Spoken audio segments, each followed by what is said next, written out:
એ પકડો ઓલા ભાઈ પડી ગયા. શું થયું? દોડો તો જલ્દી દોડો તો. આજે આપણે આવી ગયા છે શ્રી કષ્ટભંજન દેવ ભોજનાલય સાળંગપુર ધામમાં અને આપણે આજે ભોજન કરવા જવાના છે. તો સૌથી પહેલા દાદાના દર્શન કરી લીધા અને હવે આપણે આ એક્સિવેટર છે સ્વચાલિત જે સીડી છે તેના ઉપર બેસીને આપણે ઉપર જઈએ છીએ. લગભગ 2 માળ જેટલું ઊંચું છે ભોજનાલય. આ જે નવું ભોજનાલય છે તે એકદમ પ્રોફેશનલ અને હાઈફાઈ સુવિધાવાળું છે. જુઓ, સાંભળ્યું ને તમે? ચંપલ તમારે પહેરીને જવાના છે, ચંપલ મૂકીને નથી જવાના. હવે તમે અંદર એન્ટ્રી લેશો એટલે મસ્ત મજાનો આ ભવ્ય તમને ઘૂંઘડ જોવા મળશે જે ગજબનો છે, ખૂબ જ ઊંચો છે, વિશાળ છે. તો આ રેલિંગ તમને જોવા મળશે. તે રેલિંગમાં તમારે લાઇન ટુ લાઇન ચાલવાનું છે, જેવી સાપ સીડીની રેલિંગ હોય તેવી જ છે. તો ચાલો આપણે જલ્દીથી ફટાફટ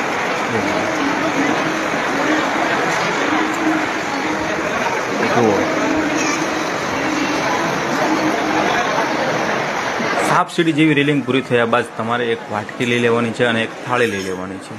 તો આપણે એક જ વાટકી લેવાની છે અને એક જ થાળી લેવાની છે. ઘણા લોકો 2 વાટકી લઈ લેતા હોય છે. તમે અહીંયા અંદર આવશો તો ખૂબ અવાજ આવશે, ધ્યાન રાખજો. ઘણા લોકોને તકલીફ પડી જતી હોય છે. આગળ તમે જોજો. તો આપણી એક થાળી અને એક વાટકો આવી ગયો છે. હવે આપણે અહીંયા થોડાક સમય માટે લાઇનમાં ઊભું રહેવાનું રહેશે અને ત્યારબાદ આપણને શ્રી કષ્ટભંજન દેવ હનુમાનજીનું જોઈ લો. આ વસ્તુ થયું હતું ત્યાં એક ભાઈને કંઈક દિમાગની પ્રોબ્લેમ હતી અને ખૂબ જ અવાજને બધું જોઈને તે બેભાન થઈને નીચે પડી ગયા હતા. આપણે થોડી મદદ કરી અને ચંપલ સૂંઘાડીને તેમને પાછા ભાનમાં લાવ્યા હતા. તો આપણું ભોજન, આપણો જે હનુમાનજી મહારાજનો જે શીરો છે જે શુદ્ધ ઘીથી બને છે શનિવારના દિવસે, પણ આજે ભોજનની વેરાયટી કંઈક અલગ છે. તો થાળી તમે જ્યારે લઈને આવો ને ત્યાં હાથમાં ન પકડતા આ રેલિંગ ઉપર તમે ઢસડીને લઈ દેજો, જેથી વેચવાવાળાને ઇઝી પડે. ઘણા લોકો હાથમાં ઉપાડી લેતા હોય છે. તો આપણે ભાત અને થાળી લઈ લીધી છે. ત્યારબાદ આપણી જગ્યા, આપણું ટેબલ મસ્ત મજાનું ગોતી લેવાનું છે. અહીંયા એકદમ સાફ સુથરું અને એકદમ ક્લીન ચોખ્ખું ટેબલ પણ તમને મળી જશે.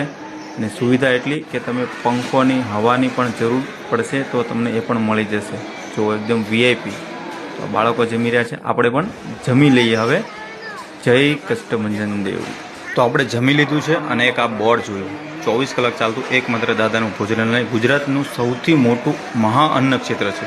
અને અન્નનો બગાડ કરશો નહીં. આ વારંવાર મોટા મોટા સ્ટીકર લગાડવામાં આવ્યા છે. વાટકી તમારે અહીંયા મૂકી દેવાની છે. થાળી તમારે ડીશ જે છે તે અહીં મૂકી દેવાની છે. જોઈ લો, ડીશ મૂકવાની પણ સુવિધા મસ્ત છે.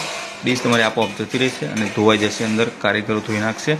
અને અન્નનો બગાડ ન કરશો. અગાઉ જણાવ્યું તેવી રીતે તમે જુઓ કેટલી મોટી મોટી બાલટીઓ ભરી છે. કેટલા લોકોનું આ ભોજન હશે. આપણા ઘરે આપણે જમીએ ત્યારે આપણે એક કહેવાય ને કે એક ખીચડીનો દાણો પણ નથી મૂકતા, ત્યારે લોકો અહીંયા ખૂબ જ બગાડ કરતા હોય છે. હાથ ધોવાનું પાણી અલગ છે અને પીવાનું પણ પાણી અલગ છે.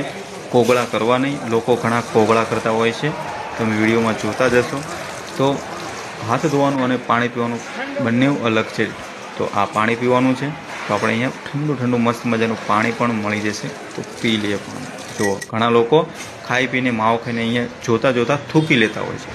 તો થૂકશો નહીં. સ્વચ્છતા રાખો, સ્વચ્છતા જાળવી રાખો.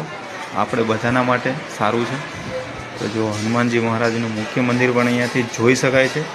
એટલું આ ભવ્ય ભોજનાલય છે.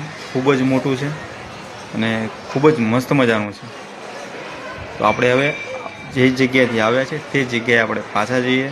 ફરીથી એક વખત દાદાની જે ભવ્ય મોટી ઊંચી મૂર્તિ છે તે જગ્યાએ જઈએ અને ફોટોગ્રાફી કરીએ, થોડીક સેલ્ફી લઈએ અને ત્યારબાદ આપણે રવાના થઈ જઈશું.